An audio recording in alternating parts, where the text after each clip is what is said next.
Your shortcut to truly understanding how the world works. We all have that inherent curiosity, don't we? Yeah, that drive to sort of peel back the layers, see what makes things tick, especially with people. Exactly. And today we're taking a deep dive into a really fascinating, sometimes pretty provocative text, the 48 Laws of Power. Right. And just to be clear, our mission here, it isn't really to endorse every single rule. Far from it, actually. No, definitely not. It's more about arming you, our listener, with awareness. Think of it like a strategic playbook for observation. Helping you spot and maybe navigate those subtle power plays that happen, all around us every day. Yeah, whether you're prepping for a big meeting or just trying to understand a situation, or even if you're just curious about, human behavior, these insights offer a unique lens. Absolutely. So get ready for a conversation, hopefully packed with some surprising facts, great historical stories. We're going to try and illuminate how power really operates.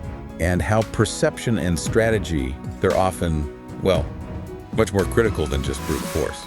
Okay, let's jump straight into what many see as the bedrock of power: appearance. How you manage perception. Right, because, as the book puts it pretty bluntly, what is unseen counts for nothing. Which brings us to Law 6, court attention at all costs.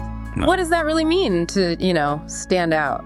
Well, it's about being conspicuous, making yourself a magnet for attention. The advice is to appear larger, more colorful, more mysterious than the bland and timid masses. Okay, like who? Any examples jump out? Oh, definitely. P.T. Barnum's the classic case, right? The ultimate showman. Right, the circus guy. Yeah. From his earliest days, he courted notoriety. He'd even orchestrate false accusations against himself just to get people talking and fill the tent. Wow, seriously. Yep, and later, at his museum in New York, he hired a beggar just to walk around carrying bricks. Seemed totally mundane. Bricks? What? Exactly. It created a spectacle, a question. People were like, what's this guy doing? And it drew crowds, made them stop and look. It's like reverse psychology, isn't it? You don't have to do something amazing, just something different. Precisely. Or take Count Victor Lustig, master con artist. Ah, the man who sold the Eiffel Tower. Yeah, the one. He had this incredible air of mystery and refinement. People practically begged to be seen with him. He seemed so enigmatic, so aristocratic. So the appearance itself was the draw. Totally. It made mediocre things seem profound. It completely distracted people from what he was really up to. It wasn't just about being seen, it was being seen as something more. And that idea extends beyond just con artists, right? Oh, absolutely. Think Mata Hari. Apparently she was, fairly average in looks and intelligence. Really? I always pictured her as this femme fatale. Well, she cultivated this profound air of mystery, made her seem like a goddess. Oh. Or Marcel Duchamp, with his art, the aura of the unknown, made it instantly more intriguing. Perception is key. Okay, so you've got the attention. How do you keep it? Or, evolve it? Well, that leads us neatly into Law 25. Recreate yourself. Don't just accept the role society gives you. Forge your own identity. Exactly. It raises fascinating questions about identity, right? Yeah. How much is inherent? How much is constructed? Julius Caesar totally got this. How so? He was, the book calls him an addict of the stage. Always aware of his audience. He'd consciously use drama, surprise, suspense. Like staging arguments before making a big decision. Yeah, like crossing the Rubicon. He'd make a show of weighing options, then bam, Yeah. sudden dramatic action. He choreographed his public image. And it wasn't just powerful men doing this. No, not at all. Aurore Dupin to Devant George Sand. The writer, right. She totally transformed herself. Yeah. Published under a man's name, exaggerated the masculine clothes, coats, boots, cigars. Adopted a whole different communication style too, didn't she? Absolutely. Yeah. Assertive. She basically willed this new persona into existence, one that commanded respect in a very male-dominated world. It's pretty wild how you can just rewrite your own script. And that's the takeaway for you, listening. This isn't just ancient history or famous people. It's about consciously shaping how you're perceived in any setting, not just passively accepting roles. It's an active thing, self-creation. Right. Okay, building on that, let's shift gears a bit. Let's talk about the more subtle stuff. Influence, deception, maybe even hiding things. Ah, yes. Law 3. Conceal your intentions. The idea that power lies not just in what you show, but what you don't show. Yeah, and this law really taps into a basic human vulnerability. Yeah. We tend to trust appearances. instinctively. It's exhausting to doubt everything all the time. Exactly. And someone like Otto von Bismarck, master strategist, he knew this. There's this famous speech in 1850. What did he do? Well, he publicly seemed to support an idea totally opposite to what he really wanted. Made a big show of having changed his mind. Why? Because Prussia wasn't ready for war yet. By seeming to back peace, he threw people off the scent, as the book says. Yeah. Made them think he wasn't after German unification anymore. So he just waited. Waited for the right moment. It wasn't about blatant lying, more like subtle misdirection. Dangle a decoy. Let people focus on the wrong thing. Okay, so how powerful is like one small act of honesty in all this? Oh, incredibly powerful. That's Law 12. Use selective honesty and generosity to disarm your victim. One sincere move covers up a lot of dishonest ones. Precisely. Lowers people's guard. Think Count Lustig again, with Al Capone. How did he fool Capone? He was notoriously suspicious. Right. Lustig gave Capone money for some investment. Then he came back, gave the money back, saying the deal went bad. Feigned total honesty about this supposedly worthless investment. Ah, so that one act. Exactly. That little bit of apparent integrity. It completely disarmed Capone, gained his trust instantly, set him up for a much bigger con later, where Lustig took a huge sum and vanished. Wow, it's brilliantly deceptive. And it's not just con artists. The art dealer Joseph Duveen did this with Andrew Mellon. The collector. Yeah. Duveen would do these subtle favors, acts of generosity, connecting Mellon to art he wasn't even selling himself. Slowly made Mellon dependent, trusting. Now, Mellon would only buy from him eventually. Pretty much. It creates this false sense of security, makes you look trustworthy, even kind, blinds the target to your real motives. That leads nicely into another really counterintuitive one, Law 21. Play a sucker to catch a sucker. Seem dumber than your mark. Yeah, this one's fascinating because nobody likes feeling stupid, right? Definitely not. So if you make your target feel smarter than you out, they often let their guard down. They don't suspect you have ulterior motives. Like that diamond swindle story. Perfect example, Arnold and Slack. These guys were described as clodhoppers. Ill-fitting clothes, acting totally naive about New York City, completely wide-eyed. And the rich guys bought it. Totally. They fell for the fake diamond mine, precisely because they thought they were dealing with simple, unsophisticated guys they could easily outsmart. They felt superior. It's genius in a twisted way. It is. Bismarck used this tactic too. Made the Austrian counselor, Count Blum, feel like the smarter one, while Blum was signing a treaty that massively benefited Prussia. So giving them that feeling of superiority, it just switches off their suspicion. Pretty much. It disarms their suspicion muscles, as the book puts it. But crucially, it's not about being dumb. Right, it's a performance. Exactly. An exaggerated humility that makes others relax and maybe reveal too much. Okay, and what about keeping your own reputation clean amidst all these maneuvers? Law 26, keep your hands clean. The art of the scapegoat. Or the cat's paw. Using someone else to do the dirty work. Essentially, yes. Using unwitting tools or proxies so you avoid direct involvement in anything unpleasant or risky. It's about deflecting blame, maintaining that spotless image. Oh, absolutely. He used his lieutenant, or Miro de Orco, to brutally clean up the Romagna region, restore order through terror. Necessary, maybe, but very unpopular work. Then, once order was restored, Borgia had de Orco publicly, brutally executed. Displayed his body in the town square. Why would he do that? To deflect all the hatred onto de Orco. The people were apparently stunned and satisfied. Borgia looked like the bringer of justice, even though he'd ordered the crackdown. His hands stayed clean.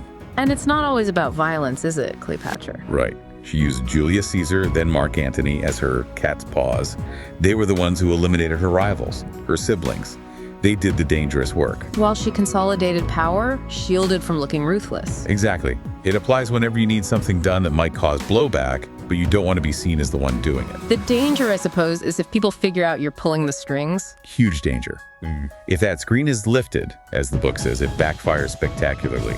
Needs careful management. Okay, let's shift focus a bit. Strategic alliances, avoiding pitfalls. This next one sounds, well, kind of harsh. Law 2, never put too much trust in friends. Learn how to use enemies. Yeah, it's dark, isn't it? But it suggests friends can betray you quicker, maybe out of envy. Whereas former enemies, they might have more to prove, could be more loyal. That feels counterintuitive. It is. But think Emperor Michael III. He trusted his friend Basilius, promoted him against advice to pick the more qualified Bardas. And Basilius. Learned the ropes, got ambitious, greedy, and eventually betrayed and murdered Michael. Bardas, the competent one Michael sidelined, might actually have saved him. So it's competence over feelings. In power situations, yes. The law argues you should prioritize skill over sentiment. Reserve friends for actual friendship. Keep distance in working relationships. Talleyrand and Fouché fit this too, right? Former enemies working together. Perfectly. Talleyrand allied with Fouché specifically because their relationship was based on mutual self-interest, not personal feelings.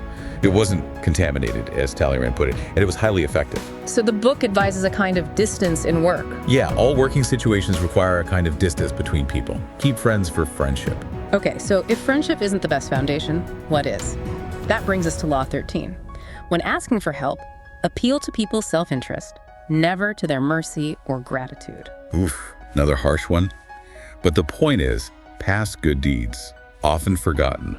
Gratitude feels like a burden people want to shed. So true motivation comes from what's in it for them. Pretty much. Stefano di Poggio learned that the hard way. Appealed to Castruccio's mercy based on past help. Got ignored, fatally. What did Castruccio say? Something brutal like he hadn't executed an old friend, but a new enemy. He understood only self-interest really mattered. Wow, even the supposedly noble Athenians. Oh yeah, total realists. They sided with Corcyra, a former enemy, against Corinth, a longtime ally. Why? That's military advantage. Exactly. Corcyra offered a pragmatic benefit. Corinth just appealed to past loyalty, which fell on deaf ears. Self-interest won. So the key is figuring out what someone actually wants. Yes. Find their wine, as the book says, what intoxicates them. Money, influence, feeling superior, even just the chance to look good publicly. Appeal to that. That makes sense. Okay, staying on relationships. Law 20, do not commit to anyone. Stay independent. Right. Avoid tying yourself too closely to any single faction or power source. It gives you flexibility control. Like Queen Elizabeth I, never marrying. The classic example. She entertained suitors from all over Europe her whole life, kept them all guessing, vying for her favor. But never committed, kept her options open. Exactly. It kept them off balance, dependent on her. She retained her autonomy, never gave anyone total control. Henry Kissinger is another example given, right? Surviving political turmoil. Yeah, he managed to keep a certain distance from any one camp. Served Nixon, served Humphrey, survived Watergate under Ford. Why? Because he wasn't too deeply tied to any single person. It's about having options, not getting dragged into other people's fights. Precisely. You maintain your own agency, play sides if needed, keep the initiative. Okay, let's talk timing and control. This feels crucial. Law 29, plan all the way to the end. Yeah, foresight. Seeing the long game, not getting caught up in immediate desires or reacting instantly. Most people just react, don't they? That's what the book suggests. We're often deluded about our foresight, just chasing desires. Talleyrand, though. He played the long game with Napoleon. Absolutely. Patiently waited, knew Napoleon's impetuosity, his thirst for glory, would eventually be his undoing. Talleyrand planned for that endgame. It's about stepping back, seeing the bigger picture, not just the next move. Right. Overcoming that urge to react immediately. Then there's Law 31, control the options. Get others to play with the cards you deal. The illusion of choice. Limit their options, make them feel in control, but you're actually steering them. Ivan the Terrible's abdication. Classic example. He dramatically quit, left Moscow, chaos ensued. The nobles begged him to come back. And he did, but on his terms. Completely. Absolute power. He created a situation where their only viable options led straight back to him. Stronger than before. It happens in subtler ways too, I imagine. Oh yeah. General Sherman's march through Georgia. He basically gave the Confederates an impossible choice, defend this place or that place. Both options stretched them thin, benefiting Sherman's strategy. Create the illusion of free choice, but rig the game. Essentially. Give them choices, but only the choices you want them to have. Timing, timing, timing. Law 35, master the art of timing. So important. The book talks about different kinds of time, long time, forced time, end time. But the core is patience. Detecting the right moment. Rushing shows a lack of control. Exactly. Seeming patient suggests inner strength, confidence. Fouché, Napoleon's police minister, he was brilliant at this. How so? He refused to help Louis VIII when Napoleon escaped Elba. Knew Napoleon's return was imminent. Waited. Timed his moves perfectly to navigate the chaos. Didn't rush. Tokugawa Ieyasu in Japan too. The patient one. Yep. Built his power slowly, steadily. Waited for his predecessor, Hideyoshi, who was more impetuous, to basically exhaust himself with costly campaigns. Then Ieyasu stepped in, Patience was his weapon. So it's about spotting trends, waiting for the right wave, not trying to force it early.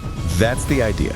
Detect the moment when things align, rather than charging ahead prematurely. Okay, here's a tricky one, especially when things are going well. Law 47. Do not go past the mark you aimed for. In victory, learn when to stop. Ah, the paradox of success. That moment of victory, often the most dangerous. Arrogance, overconfidence creep in. Success blinds you. It absolutely can. Make you push too far, create needless enemies. Cyrus the Great is the example here. King the world, right. What happened? Got too ambitious. Ignored warnings from Queen Tamiris of the Magtakai, attacked her anyway. Got defeated, killed. His overconfidence was fatal. So you need to know when to consolidate, not just keep pushing. Exactly. Madame de Pompadour, Louis the Kick-Thief's mistress, she apparently understood this. Unlike other royal mistresses who got greedy or vindictive. She knew when to pull back. Right. Used discretion, recognized luck played a role. Avoided the pitfalls that took down others. She knew when to simply consolidate her position. It's a tough lesson. Resisting that urge for more. History is full of leaders who couldn't learn it. Okay, let's dig into human nature. Vulnerabilities. Starting with Law 27. Play on people's need to believe to create a cult-like following. Yeah, this taps into something deep. That desperate human need to believe in something makes people, well, kind of gullible. We can't handle doubt for too long. Apparently not. Figures like Cagliostro or the mountain doctor Michael Schupak, they built huge followings promising mystical cures, playing on hypochondria and that desperate need for answers. Mesmer, too, with his animal magnetism. Right. Used atmosphere, theatrics, drew people, especially women, into his strange mystical performances. It's about offering something extraordinary to believe in. Even that story of Rabbi Fable, making up a monster. Ah, yeah, just to get kids to the synagogue. But then the adults got pulled in too. Shows how fast belief can spread when there's a void and a desire for wonder. So the strategy is, aim high with the illusion. Offer something miraculous. Pretty much. Disguise where the money comes from, promise big things. People want the extraordinary. Building on that, Law 33. Discover each man's thumbscrew. Find their hidden weakness, their obsession. Yeah, their psychological Achilles heel. That hidden passion, fear, or uncontrollable emotion. Find it, and you have leverage. The book says passionate people can seem strong, but are actually helpless. Through that uncontrollable emotion, yes. Cardinal Richelieu knew Concini's thumbscrew was his insatiable ambition. Richelieu exploited that to gain favor. Madame de Maintenon and Louis XIV. She figured out his hidden need after all his wild years was for stability. Domesticity. She became the anchor for that quiet longing, made herself indispensable. And Catherine de Medici using her flying squadron. Yep, using beautiful women to exploit her husband King Henri II's uncontrollable lust. Made him dependent on her for pleasure, and thus politically maneuverable. Find the secret compulsion. It sounds manipulative, but maybe it's just about understanding deep drives. It could be seen that way. Recognizing the often irrational things that govern behavior and how to subtly influence them. Which leads nicely to Law 43. Work on the hearts and minds of others. Seduction over coercion. Right. The argument is that winning people over psychologically is often far more effective, more lasting than just forcing them. The example of Zhuge Liang and Meng Huo is amazing here. Isn't it? Capturing and releasing the enemy king, Meng Huo, 7 times. And treating him and his troops well each time, no punishment. Exactly. Kindness, food, wine. Eventually, Meng Huo just yielded, so he was truly beaten by Liang's magnanimity, not just his army. It won their hearts, secured peace without more bloodshed. Find the keyhole into their hearts and minds, address their needs, vulnerabilities. Make them want to align with you. It's a softer power, but maybe more durable. Okay, let's talk adaptability and the illusion of strength. Law 17. Keep others in suspended terror. Cultivate an air of unpredictability. Yeah, predictability makes others feel comfortable, like they have control. Being deliberately unpredictable, that unnerves people, intimidates them. Creates an aura of danger. Makes them second guess. Exactly. Opponents wear themselves out, trying to figure you out. Bobby Fischer, the chess grandmaster. His weird moves. Yeah, totally unorthodox, erratic sometimes. It completely unnerved Spassky, his opponent. Led to blunders, stress. Spassky couldn't predict him. Stonewall Jackson in the Civil War too. His troop movements. Confused the heck out of Union generals, delayed their attacks. His unpredictability was a weapon. It's psychological warfare, really. Makes your power seem bigger, scarier. And keeps opponents constantly off balance. You control their mental state. Now, here's a really fascinating one.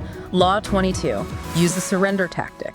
Transform weakness into power. This is so counterintuitive. Fighting for honor when you're weak. Often a huge mistake. Better to surrender strategically? Sometimes yes.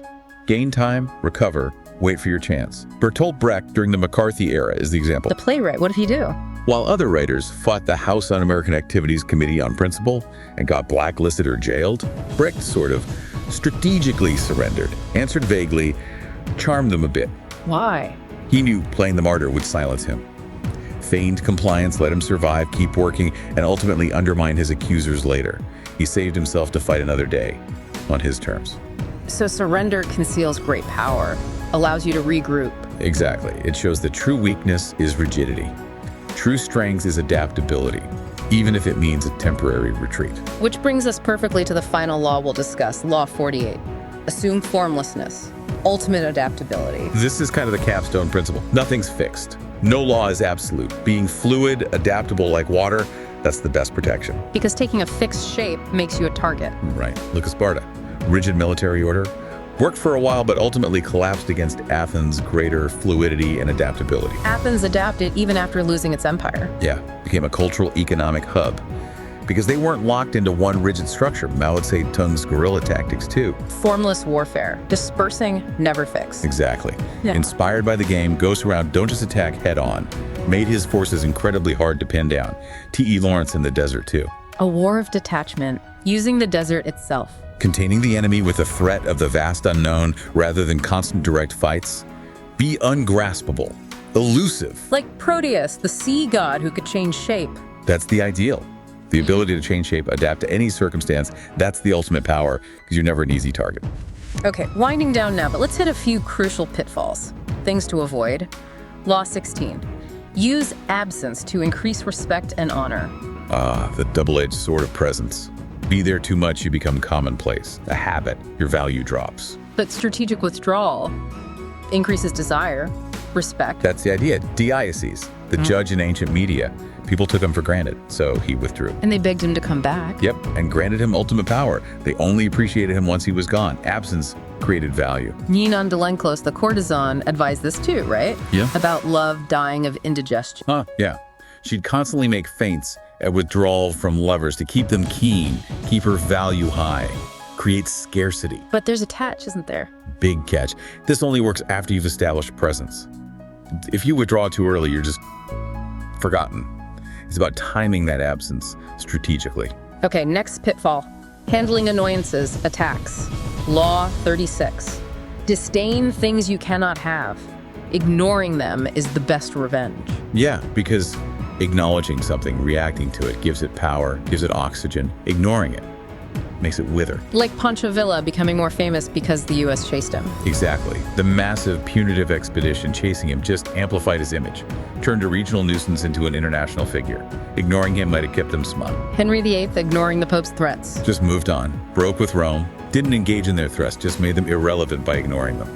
Pietro Aretino, too, ignoring gossip about his birth. Made the attacks pointless. Right. What you do not stir up, you let die. Attention is fuel. Disdain starves the fire. Okay, this one hits home. Law 40. Despise the free lunch. Anything free has hidden strings. Usually, yes.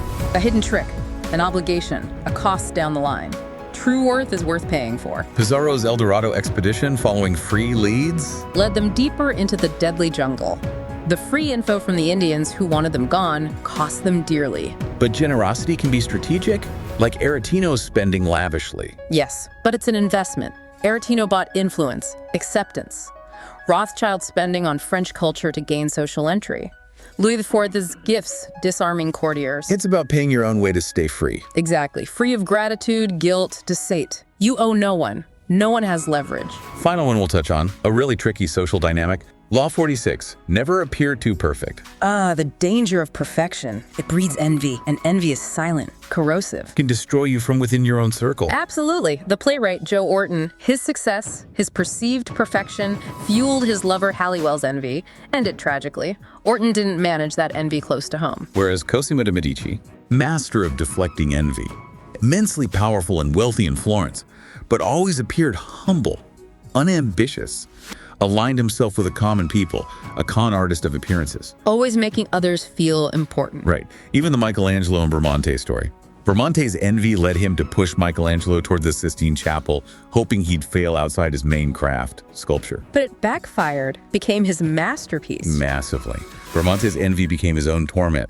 So the advice is, show some flaws, elevate others around you. Or if envy is unavoidable, just disdain it. Don't let it control you. Wow.